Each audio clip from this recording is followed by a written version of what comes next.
السلام علیکم ورحمۃ اللہ وبرکاتہ وعلیکم ذاکر السلام صاحب، ورحمۃ اللہ سر میں آپ کا وبرکاتہ۔ چینل بڑے شوق سے دیکھتا ہوں، لائک بھی کیا ہے بہت اور شکریہ، سبسکرائب بہت کیا ہے۔ شکریہ۔ اچھا سچ سر، بات ہے۔ میرا کویشچن ایک یہ تھا کہ قرآن پاک کو میں لکھ رہا ہوں آج سے، اس نیت سے کہ میرے اوپر جو سختی ہے پریشانی آئی ہے وہ ٹال جائیں، تو اس کو اللہ کے نبی کی حدیث سے کو ثابت ہے، ایسا کر سکتے ہیں؟ گناہ تو نہیں ہے لیکن یہ ہے کہ یہ ثابت ہے کہ نہیں، اس کے بارے میں بتائیں۔ قرآن کریم کو صرف اس لیے لکھ رہے ہیں کہ ان کی جو آزمائشیں ہیں، رزق کی تنگی ہے، وہ دور ہو جائے۔ دوستو بھائی بہنوں، آپ دیکھ رہے ہیں میٹنگ جیتا، اور میں ہوں آپ کا میزبان، آپ کا دوست حمد عاقل۔ قرآن کریم بڑی عظیم کتاب ہے، اس میں تو کوئی دو رائے نہیں ہے۔ اللہ رب العالمین نے میرے اور آپ کے لیے یا اس دنیا میں بسنے والوں کے لیے نازل فرمایا ہے نبی کریم صلی اللہ علیہ وسلم۔ علامہ اقبال کا ایک شعر مجھے یاد آیا، ان کا شعر ہے کہ عمل سے زندگی بنتی ہے، جنت بھی جہنم۔ دوستو بھائیوں اور بہنوں، یہ دراصل قرآن کا جو بنیادی پیغام ہے اس شعر میں ظاہر ہو رہا ہے، اور اس سوال کا جواب بھی اسی میں پڑا ہے۔ اللہ نے انسان کو علم دیا، ہدایت دی، مگر مقصد صرف جاننا یا سننا نہیں بلکہ عمل کرنا ہے۔ اللہ رب العالمین نے ہمیں کیوں پیدا کیا؟ وما خلقت الجن والانس الا لیعبدون، عبادت کریں۔ میرے دوستوں، بھائیوں اور بہنوں، آج یہ سوال پیدا ہوتا ہے، کیا قرآن لکھنے سے ہماری زندگیاں بدل سکتی ہیں؟ کیا صرف قلم سے آیات نقل کرنے سے ہماری پریشانیاں دور ہو سکتی ہیں؟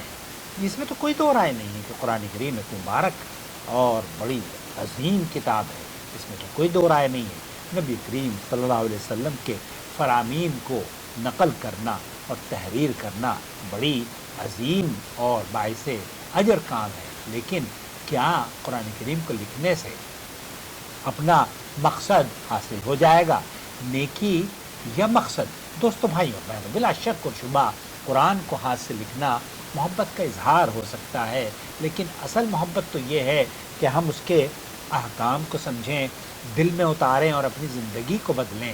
جب اللہ رب العالمین نے قرآن نازل فرمایا تو اس کا پیغام، جو پہلا پیغام تھا، وہ علم اور عمل کی بنیاد پر تھا۔ اب آپ اس دور میں آپ کو لے کر چلتا ہوں جس دور میں قرآن کریم نازل ہوتا تھا، اور وہ دور کون سا دور ہے؟ جو نبی کریم صلی اللہ علیہ وسلم پر قرآن کریم نازل ہوتا تھا۔ اما عائشہ رضی اللہ تعالیٰ عنہ یہ فرماتی ہیں، صحیح بخاری کے اندر حدیث ہے، ہماری زندگی کا یہ عالم تھا کہ 2 مہینے تک گھر کا چولہا نہیں جلتا تھا، ہمارا گزارا صرف کھجور اور پانی پر ہوا کرتا تھا۔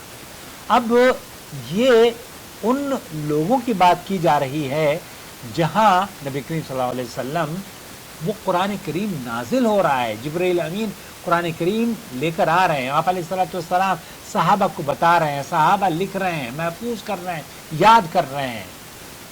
ہم اور آپ کس قرآن کو پڑھتے ہیں؟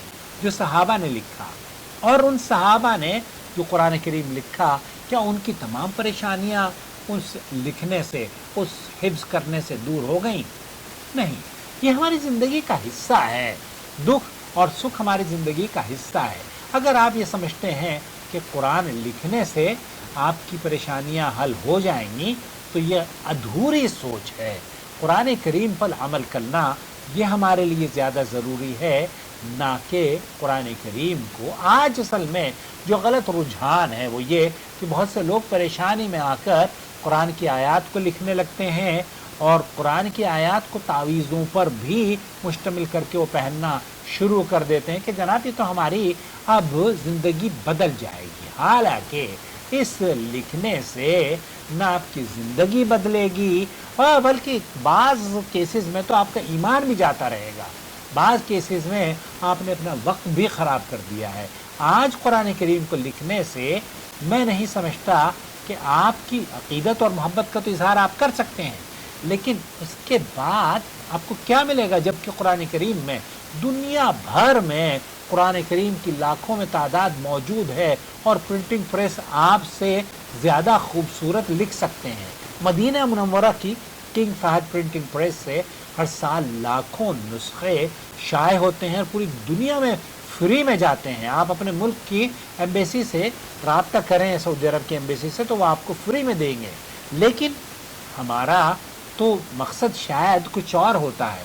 اگر قرآن پڑھنا مقصد ہے تو وہ نسخے لے لیں، لیکن اگر قرآن پڑھنا مقصد نہیں ہے، اس کو زندگی میں اتارنا مقصد نہیں ہے، تو پھر اللہ ہی آپ کی حفاظت فرمائے۔ تو ہمارا جو عمل ہونا چاہیے وہ کہ ہم قرآن کو سمجھیں، اس پر غور کریں، اپنی زندگی میں اس کے احکام کو نافذ کریں، پھر چاہے ہم لکھیں یا نہ لکھیں، اصل کامیابی ہماری ہوگی انشاءاللہ تعالی، کیونکہ ہم نے قرآن سے رشتہ جوڑا ہے، عمل کا نہ کہ صرف رسم کا۔ آخر میں آپ سے میں سوال کرنا چاہتا ہوں کہ آپ قرآن کے ساتھ اپنا تعلق صرف قلم سے جوڑنا چاہتے ہیں یا دل، عقل، عمل کے ذریعے جوڑنا چاہتے ہیں؟ کمنٹس میں مجھے ضرور لکھیے گا، اور مجھے امید ہے کہ اللہ رب العالمین ہمیں خیر اور بھلائی کے دروازے ہمارے لیے کھول دے گا۔ اللہ ہمیں قرآن کا فہم، محبت اور عمل نصیب فرمائے۔